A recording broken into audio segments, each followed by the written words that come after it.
He's told us that growing up he was told he was Melungeon, but he didn't know really what that meant. Was sometimes referred to as Indian Jim, but there was a lot of times that he was also referred to as the N-word slur. You're looking at records and articles and documents that are written by people who did not like us. People say, well, you don't look Melungeon, and I'm like, well, what the heck does Melungeon look like? Because we know who we are. I'm Georgia. I grew up in a little town right outside of Detroit called Hazel Park, all the way up until about this time where it's being gentrified now. It was always known as Hazeltucky because during the auto boom, the hillbilly highway migration, which was one of the largest migrations of Appalachians out of the Appalachian region, a lot of them came to the industrial region for, work and out of the coal mines, because coal mines were causing black lung death.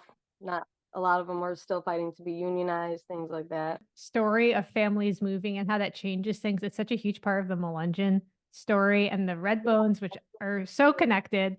And I really had never heard the word Melungeon until recently when I was doing my research, and I'm just amazed at the work everyone has been doing to preserve so that like people like me can just walk in and learn about my family. It's just Yeah.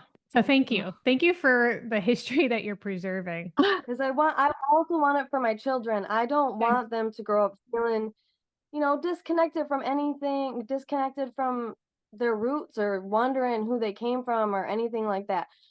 A lot of that came from my grandfather, who did not grow up with his biological parents. He was born in Welch, West Virginia. And when I learned that, it sparked my interest to learn more about his side of my family, which he had always told us that growing up he was told he was Melungeon, but he didn't know really what that meant.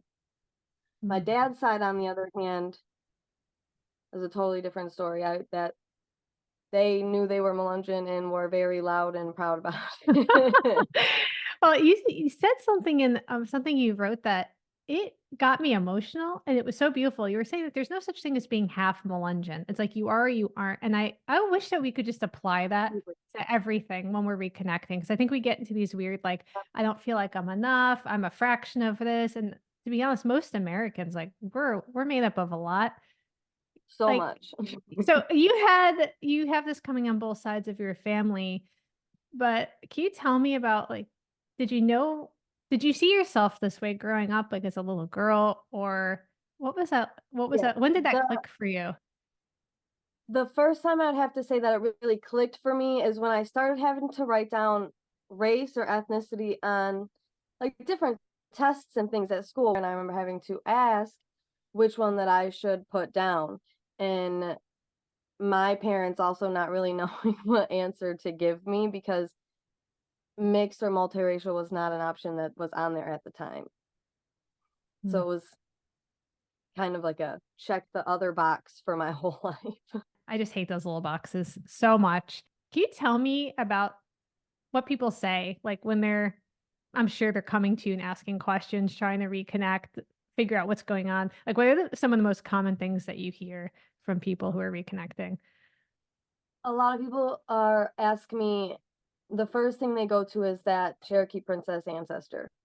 A lot of people come to me and the first thing they have to say is that I think I might be Melungeon because I grew up with this story that my great great grandma was uh insert Eastern Woodland tribe here, princess or chief Right. or just tribal member in general, but I can't find any records that indicate this, and I can't find it in my DNA anymore. I tested and there's zero indigenous DNA, which that's a whole nother thing. You can definitely have an indigenous ancestor and not have indigenous DNA. It's just probably so far back that it's Right. not, you know, really something that you're going to walk around and be like, oh, I'm indigenous now. And even if you were to get 1%, you shouldn't walk around and say, now all of a sudden I'm Native Right. American and claiming a tribe that doesn't claim you. That's a lot of the reason why I don't claim any tribe in my ancestry or anything like that, even if I'm not going to try and claim a tribe that doesn't claim me or my ancestors. It causes a lot of problems for them. It's led to a lot of, like, state fake tribes and things like that cause a lot of issues, and I just don't want people to be misled. I want to lead people in the right direction. So when they come to me with these stories, a lot of times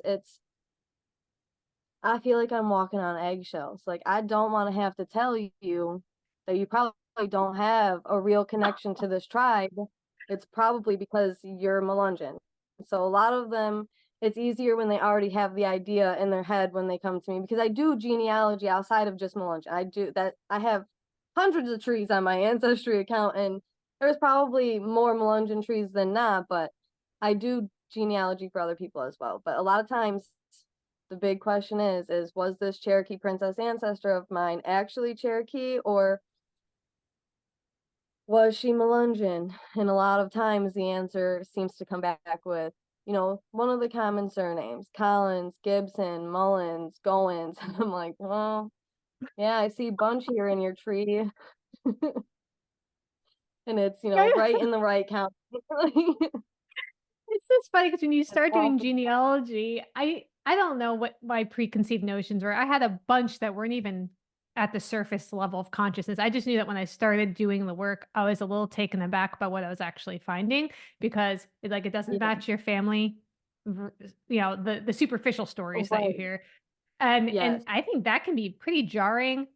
Some people Um, really don't like to hear it, but I just feel like what I wanted was an accurate family tree when I started doing my ancestry. So I feel like that's what I should provide for other people when I do their ancestry. And I don't want to just tell you, oh yeah, you're Cherokee, you're Shawnee, you're Powhatan, if you don't actually have a connection to there that I can give you. But if your ancestry is showing this Melungeon stuff, and a lot of people's family want to hide that, so that's why it's hard to say, hey, you could be Melungeon. Because a lot of people take that a little bit hard, but it's easier on the other sides where people come to me and they say, hey, I think that I could be Melungeon because I've heard that a lot of Melungeon people have this same family story about this Indian princess, quote unquote. yeah. So Yeah. Oh, the Indian princess is like the most pernicious. Like, I think it's just the biggest stumbling block, I think, for people doing the DNA, or not DNA, the genealogy. But I think it goes back to what you were saying, where for a long time, people were trying to hide who they were and just trying to yep, navigate like this, the best way that we can explain things away. And, absolutely. like you're saying, Melungeon, you may have native DNA and you may have African DNA and Portuguese. And I'm trying to think of but there's also just a whole bunch of stuff that can happen. And it's Yes, all absolutely. My indigenous was such a small amount when I first tested, and then after the updates, it was gone. So I was like, okay, that's fine, whatever. But those updates the are the worst. I had a way higher percentage of African American than I had initially expected, but not so much that I was like shocked or anything, because like I said, my grandfather is visibly not white. So I knew that there was going to be something going on there. The one thing that shocked me the most was finding Filipino in my DNA. It's not gone away. My grandpa has like this 7% Filipino that has just been hanging out in there. Originally was just broadly Polynesia, and then it updated, and since then it has been Philippines. And I'm like, where does that? That's what I just love about the Melungeon story in general. I feel like it's kind of like the American story of all these people that have come over Yes, here, maybe, absolutely. whether they want to come or not, or whatever the circumstances were. And it's like you just mix it up. And then that's why everybody's kids come out looking all different ways. In my family, it's almost like no two siblings even look like the same race. If you put my mother and my uncle together, they look totally different. My mom is a little blonde-headed child with light green eyes and pale skin, and she fries up in the sun real fast if she is out there too long. My dad, or not my dad, my uncle Dave, on the other hand, he's very dark. He's got dark eyes, jet black hair, tans up real nice, and they don't look a lick alike. It's funny looking at them together. You can't pin it down the way that I think Americans, we want to know, like, are you white or are you black? Like, what are you? kind of weird about it. Like somebody had posted the other day in a group asking about Melungeon food and stuff, and I was like, hey, I could send you some recipes or stuff that I have from my great grandparents if you want. And a bunch of people are commenting on it, like, what color skin do you have? Do you have this color hair or that color hair? Do you have a bump on your head? Am I at a circus? What is going on? This is like the $1,000,000 question.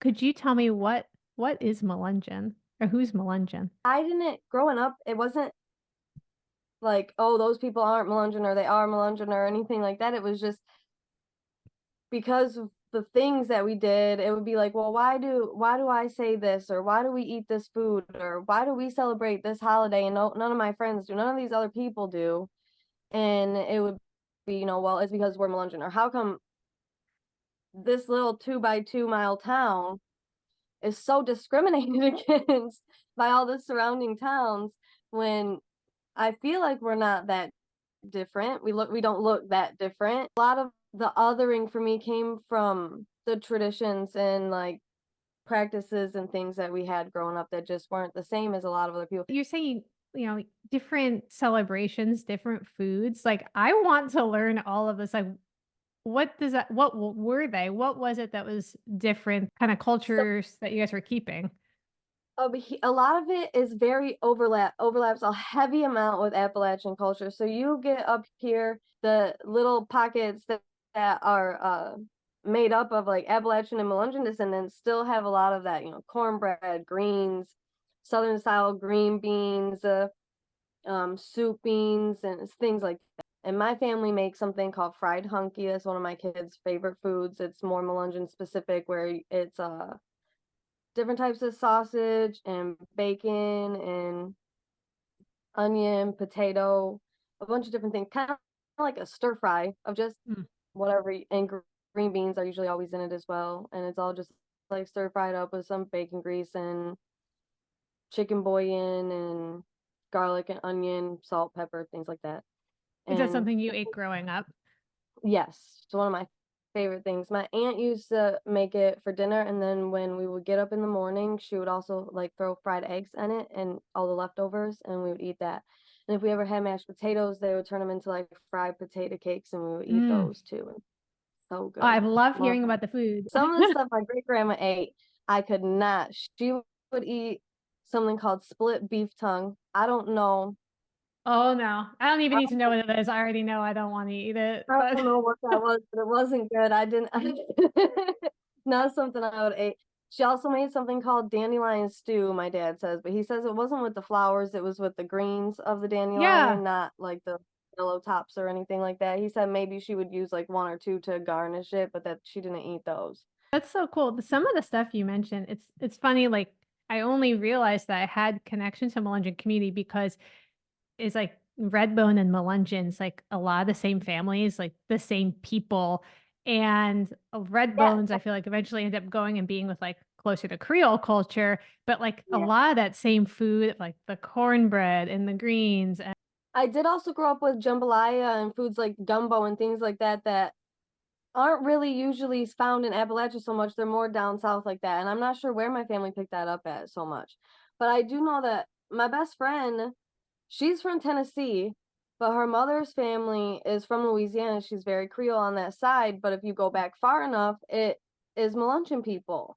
you think you could take a DNA test and it'll show you like, are you Melungeon? Like it absolutely couldn't. But I think there are these like touchstones where like if you see these things, Yeah, you absolutely. yeah. Especially, I feel like a lot of people have the Cherokee princess or some tribal ancestor that they can't actually place, that people are like, oh, we have Indian princess grandma, or great great grandpa was full blood this or whatever.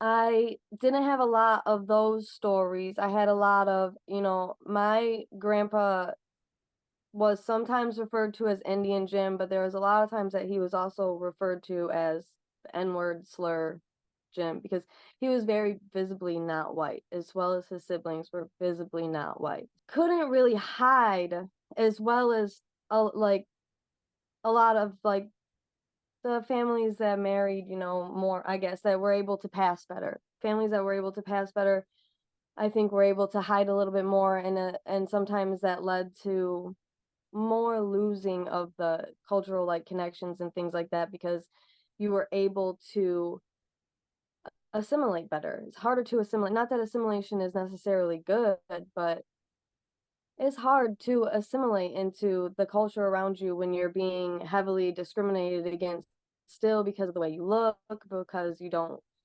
talk the same or things like that. So for some people, I feel like it was easy to assimilate. For others, I don't feel like it was so easy. And in some of those, you still had to remain within your community Mm. and living off of each other. And so sometimes those traditions survived a little bit longer in other families, especially surrounding like death and birth and things like that. Those are some of the weird ones that I've noticed aren't the same in Ooh, tell me if you some other. can, if it's okay to share it. I don't know. I don't know For about them. a lot of death traditions involve making sure that the spirit doesn't stay here, that it passes on, that it crosses over to somewhere, whether you believe in heaven or just another world, the land of the dead, or whatever you believe to be on the other side, that the body or that the soul will cross over there. One of those things is that you have to stop the clock when the body die or when the person dies. When the body dies, you stop the clock, you cover the mirrors, you open all the windows and doors, and my family will cover the bottom of the feet in red dirt. And when you carry the body out of the house, you have to make sure you carry them feet first, so that way they're not looking back at the house and able to call anybody with them. Wow. I don't know why, but that's one of Wow. those traditions. But And it's we do, amazing to me that it's like, I'm assuming it's been going on for a long time and like you've seen that. Have you been a yeah, participant in that? absolutely. Papa's mom died, my great grandma died, my uncle Ronnie recently passed away. So there's been quite a few deaths. My grandfather had passed away already.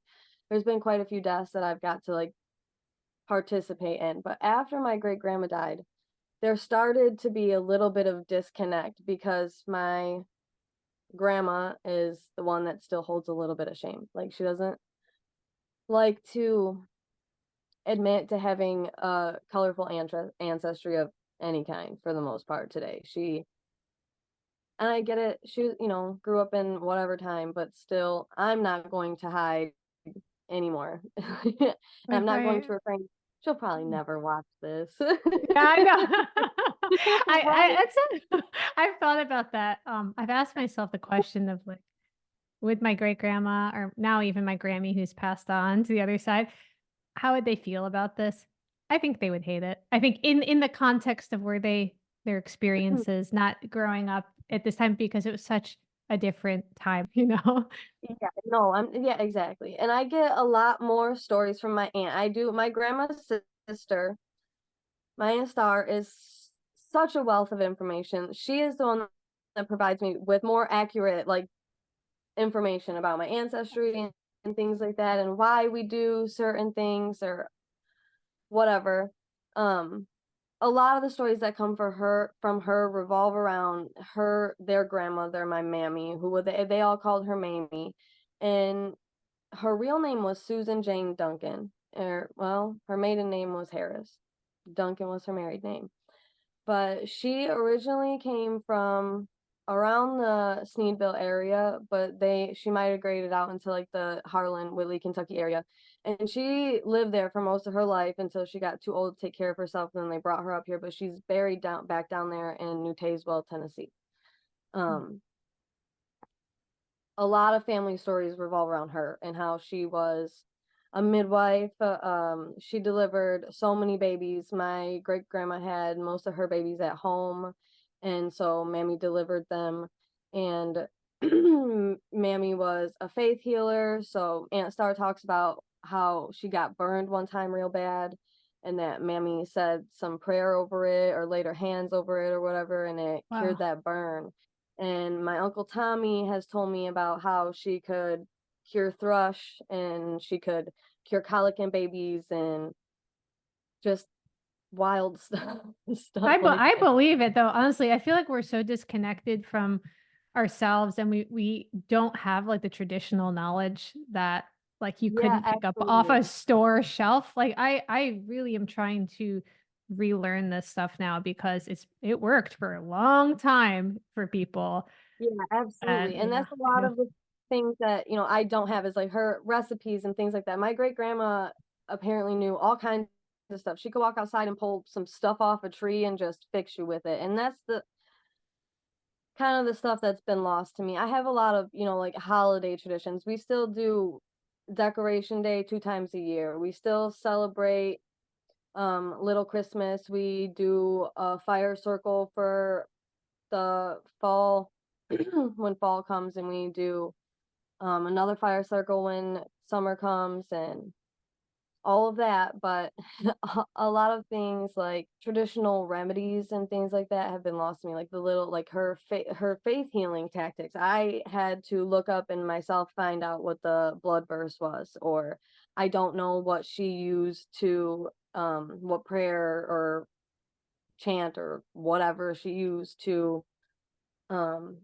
cure or stop burns or speak the heat out of burns, is what they would say. She would speak the heat out of the burns. I don't know what she did to do that. I don't have that information. I've had to research that, look in like Foxfire books and things like that, because I don't have much of that info. I do know some like little bits and pieces. There's blood beads that you could find even mentioned in like newspaper articles and things back in like way back in like the 1800s. Very similar to like a rosary. It's just they were usually made from amber, and they would just be like a string of beads with so many on it. A lot of times I believe what I was told is that it represented the constellation. I believe there's supposed to be 89 beads. I can't remember. I'd have to look it back up. But it would represent however many constellations are in the sky, and one represents the moon or something like that. But the idea was that you would say a prayer over each bead while holding it like over or on the body part or around or whatever of the person that was ill or sick or whatever, or if you were trying to break a curse or whatever. It would depend on the prayer that you said, but it's just like a little string of beads. They're pretty, and I've tried to recreate them a few times. I've made a couple of strands. I should have brought them up here. I don't have any with me right now. oh, well, send me a picture or something. I would love. I feel I like will. I absolutely will. what you're doing is amazing, Georgia, because even if it's not something, there's a lot of stuff I was not sat down and told by my family, but I'm like triangulating stuff and like putting the sources together and being like, okay, this must be what was happening, and you're saving Absolutely. it, and I'm it's trying, amazing. absolutely trying my hardest. It is hard though, because you get a lot of people that want to come in and say, well, hey, I've been researching Melungeon people for all these years, and I've never found any textbook or article or anything that mentions that. So that must not be true. That must not be real. That's why I feel like oral history is so important when it comes to reconnecting and reconstructing Melungeon culture, because so much of it is lost. We have so many things that didn't get written down, that didn't get passed down, because obviously things do get lost. But it's absolutely unbelievable to assume assimilation, isolation, and discrimination, that those things made it to where nothing was able to be passed down orally, that we just completely lost everything 100% and none of it was passed down whatsoever. And that's something that I hear from a lot of people. Even people who claim to be Melungeon descendants will say, well, Melungeon people don't have culture anymore, or don't actually exist anymore. We're just Melungeon descendants, and there's no Melungeon culture that you can research or things like that. And it's like, well, you can, but you have to talk to people who were kind of raised with it. That's the only way we're going to find it. There are so many things that were lost to me. And so I start reaching out to family members and elders, and that's where I learn things at. I wouldn't know them otherwise. I wouldn't know that my mammy thought that hot peppers would grow hotter if a woman on her menstrual cycle was planting the seeds and standing over them. Weird things like that.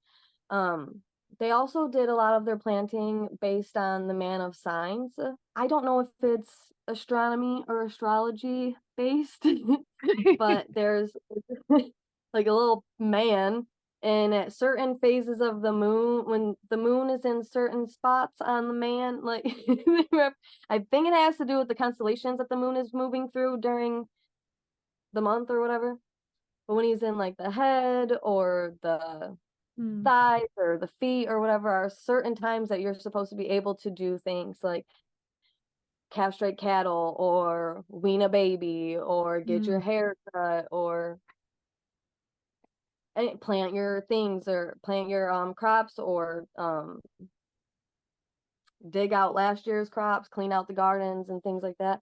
A lot of that was all done based on the man of signs, because from what I've come to understand, Melungeon people were very driven by the moon and the stars. There was just a lot of veneration for that.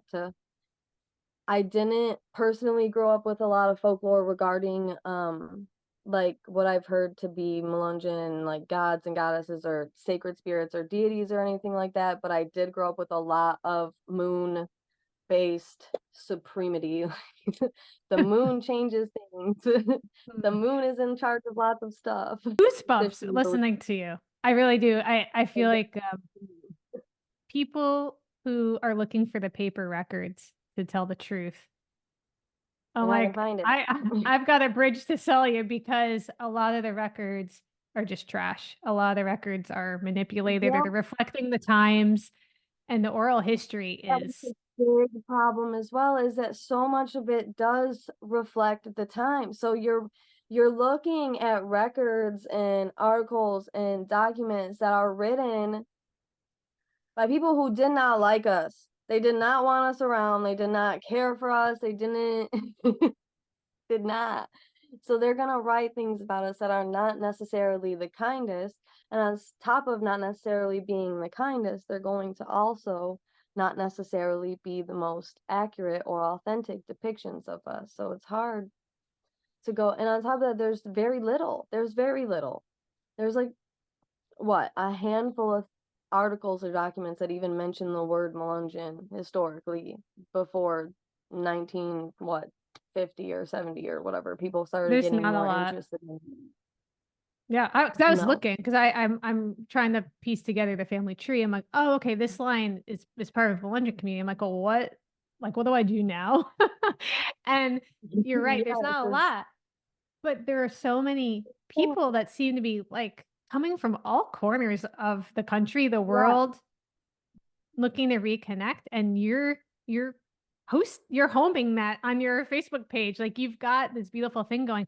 I want to thank you so much, like on behalf of other people like me. I thank you for welcoming people like me in at all. Like, honestly, I know that, like, I'm not bringing anything to the table. Like, I'm coming down, sitting down with you guys, and I just am so humbled by that and so appreciative, because, like, you know, I'm a mom too, and I want to give my kids something more than I had, more than my mom had, you know? How else do you even keep the culture alive if you just don't share it? If you just keep it all to, if I just keep it all to myself, or if I just shut up and stop talking about it because somebody else said, oh, I did my research and I couldn't find what you said in a textbook, then what am I doing? I'm doing a disservice to my ancestors, to my elders that are still alive, who are begging me to keep doing what I'm doing, to other people who are looking for something to grasp onto, to reconnect to, anything like that. You should be able to do that, especially when the culture was kind of taken away. It wasn't like a lot of our families were like, oh, we just don't want to do that anymore. A lot of it was, we can't, because we don't want our kids to have such a terrible life, or we don't want our kids to face the discrimination that we did. We don't want we don't want the bad things that keep coming to us because of who we are defined as or whatever in society. So a lot of people were, you know, kind of forced to lose tradition and culture and things. They were forced into assimilation. It wasn't something a lot of people wanted to do. It was something they did because that was the only way that they were going to be able to survive. And so I understand that, and I don't want to be like, oh, well, your parents or grandparents or whoever decided that they weren't going to keep it alive, so you get to stay out. That doesn't help anything. It doesn't help me reconstruct or rebuild, because maybe your grandparents did practice something that mine didn't, that was lost in my family. You just haven't realized that was Melungeon yet or something. We just don't, you know, you just don't know. And you figure it out by communicating with other people who are Melungeon or are reconnecting, and they say, you know, well, we did this in my family and I never knew that that is something Melungeon people do, or we use this kind of dialect, or we celebrate this tradition, or things like that. Like a lot of families that are like, I didn't know that Decoration Day was a Melungeon thing, and my family celebrates that sometimes. And it did become part of like greater Appalachian culture for a little bit, but now it's kind of blended in with Memorial Day, where in a lot of Melungeon families, we still celebrate it on the Sunday before Memorial Day instead of on Memorial Day, and we celebrate it on the Sunday before Halloween. I I am like learning so the much. I one have taken Halloween. like, this is you. I'm just like writing down everything you're saying because I don't know anything or anyone. Just hearing you say one of my family names like gives me just like the weirdest feeling in my stomach where I'm just like I don't know. It just feels so good to know that like you're not just a family like all isolated. It's like it's all it has to be connected to other people and places. Absolutely. And that's the thing with Melungeon families that people don't seem to understand. A lot of people are like, well, there used to be this subculture of people in Appalachia called Melungeons, but they're not there. They don't exist anymore, but we do still exist. It's like, we're still here. What do you mean we don't exist anymore? And I think a lot of it has to do with the fact that we aren't just living up on Newman's Ridge still. We have left. Most Melungeon people migrated out because, again, they were being discriminated against and they were looking for better. It was, when did Loving versus Virginia pass? That was in what, like 1967 or something. So up until then, our very existence was still illegal by like Virginia standards. And if we would be absolutely ignorant to assume that those ideals did not boil over into the surrounding states. Obviously, it's going to affect more. A border is only so much when it comes to these states, especially when they're so close knit and things like that. And a lot of those states, the borders changed a bunch of times. Like Tennessee and Kentucky, the border between that changed so many times. I have one ancestor that says he was born in Kentucky and died in Tennessee, and he didn't even move. He lived in the same plot of land his whole life, and he What? was born in one state and died in another because the border moved. It's like, That's what it's such a like part of the American story. I think we want, are you black or you're white? Here's our like very boxed in thing. that's something I try to explain to everybody. Like, do not ask me to do your family tree if you aren't prepared to hear something. Like, actually, if you're just gonna be racist, don't talk to me at all. Just go away. I wish I could I don't say that. want Like moderating my comments. My husband's like, you need to turn the computer off. And I'm like, I can't. Yeah. But no, But I it's try to tell people, if your ancestry goes far enough back in the United States, you're absolutely going to have something other than one ethnicity or race in you. You're going to be a little bit mixed up. And chances are you're going to be mixed up in more ways than you know. You actually have to go searching for it and learn about it. So in order to be part of the culture, you're going to be learning about it and reconnecting to it. And that's just all part of what it is to be Melungeon. And I think that's where people get a lot of confusion. I've also heard people say, you can't confidently claim that you're Melungeon. And I'm like, well, why not? Well, there isn't a list of Melungeon people. That's fine. There doesn't need to be, because we know who we know who we are.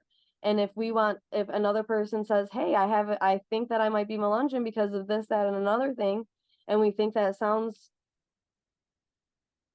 pretty on track, then why am I wrong for accepting those people and trying to teach them about this culture that's almost dead? We don't have these communities where we've been able to like widely preserve it for everybody. We have tiny communities where we were able to preserve it under hush and like only orally, where a lot of indigenous tribes were visited by way more people than just Will Allen Dromgoole. So there's more publications and things and articles written and history documented than there is for us. So for us, gatekeeping in that way, it's not helping preservation in the way that it does for indigenous communities. And I have no That's fine for indigenous communities to do things the way that they're doing. It's perfectly fine. I don't think that that's the way that Melungeon culture should go. I don't think we should be requiring pedigrees or what blood quantum, things like that. You can't because how can you when Melungeon is mixed? And I just thank you for like modeling that, and I hope that more people can just at least know where'd your great grandparents come from, like what's their story. And I think getting to that point, like that'd be a huge Yes, win for all the absolutely. communities. Absolutely, because that's another way that you just be, connected to your ancestors and things like that and feel more like you belong, more like you're part of a people. And I feel like a lot of people have that longing to feel like they're part of something, to feel like they're part of someone else. I would also really like to see other Melungeon people start that have other knowledge or more knowledge or even the same knowledge, sharing it more. If you're also connected, feel better about doing that. Feel better and more confident about that. Don't let people take that away from you, because I have seen that so hard in many Melungeon. I've even been banned from some of them because they say that I'm just making up everything. But if I was making up everything, so many other Melungeon people wouldn't be relating to it and saying that they also have these family traditions and things like that. All you're doing is gatekeeping yourself out of your own culture. Like, why would you do that? Nobody is telling you that you can't. Nobody's telling you you have to have a card that says that you can or anything like that. I don't even care if somebody comes to me and says, I think I might be Melungeon. Can you help me learn about it? Why not? Why not? What is it going to hurt me if somebody else decides that they want to practice Decoration Day or something? That's not going to hurt me. That's not going to make it less Melungeon. It's just going to now be a part of another culture. Cool. Another family's culture. Wonderful. And that also cycles back to what is Melungeon, because you had families that weren't Melungeon until they married a Melungeon a person that was considered Melungeon, and now you are Melungeon just because you married somebody that's Melungeon, and your kids are going to be Melungeon. So from here on out, you're Melungeon. They have this community to like look for, to reconnect to, and we do. It's here.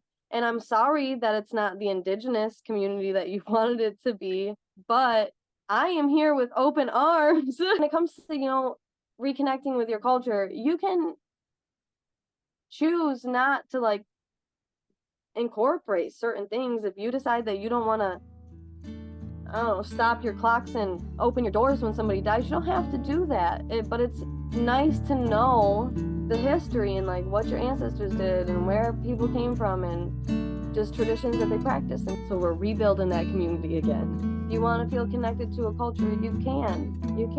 It's there.